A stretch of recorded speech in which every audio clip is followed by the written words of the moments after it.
ফরিদপুরের বলমারী পৌর এলাকায় বসবাসকারী দেলোয়ার হোসেন দুলুর হত্যাকারীদের গ্রেপ্তারের দাবিতে মানববন্ধন করেছে স্থানীয়রা। শনিবার বেলা 10:30টার দিকে বোয়ালমারী ওয়াপদা মোড়ে এই মানববন্ধন কর্মসূচি পালন করা হয়। মানববন্ধন চলাকালে বক্তারা অভিযোগ করে বলেন, দুলু হত্যাকাণ্ডের সাথে জড়িতরা রয়েছে ধরাছোঁয়ার বাইরে। হত্যা মামলাটি তুলে নিতে বিভিন্নভাবে মামলার বাদীকে হুমকি দেওয়া হচ্ছে, ফলে নিরাপত্তাহীনতায় ভুগছে নিহতের পরিবার। এ সময় হত্যাকাণ্ডের সাথে জড়িতদের দ্রুত গ্রেপ্তার দাবি করেন তারা। মানববন্ধন শেষে ফরিদপুর বোয়ালমারী আঞ্চলিক সড়ক অবরোধ করে বিক্ষোভ করে স্থানীয়রা।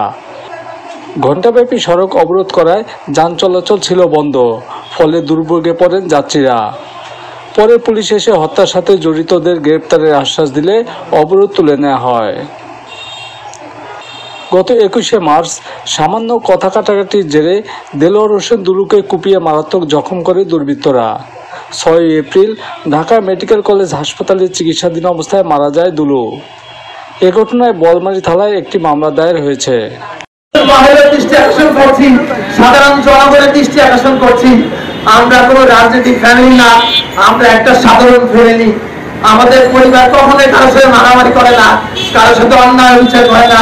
এই অক্টোবর মোড়ে বোয়ালমারী কেউ বলতে পারবে না আমি আব্দুল রাজ্জাক, আমার ভাই খোকন মোল্লা, রোকন মোল্লা, টুনু মোল্লা, দুলু মোল্লা, আমির হোসেন মোল্লা কখনো কারোর সাথে গায়ের জোরে কখনো ক্ষমতা খাটিয়েছে।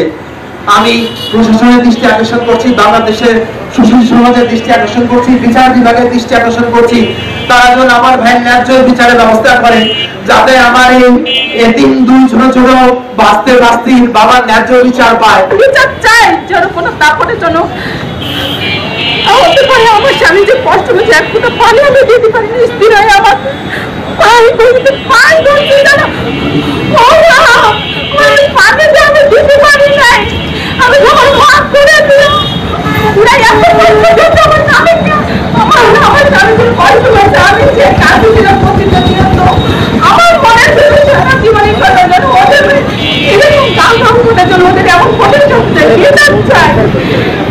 এই ভাষা এদের কোনো উত্তেজনা বসাতে হয় নাই, এই ভাষা পরিচিত পরিকল্পনা অনুযায়ী হয়েছে। এই ভাষার আমার নিজের সামনে ভাষা কাণ্ড হয়েছে, আমি বড় ভয় হয়ে আমি কিছুই করতে পারলাম না, কারণ আমাকে ওই নিয়ন্ত্রণের সহযোগিতা এবং নতুন কন্যা আমাকে জোর করে ধরে রাখছিল আমার সামনে।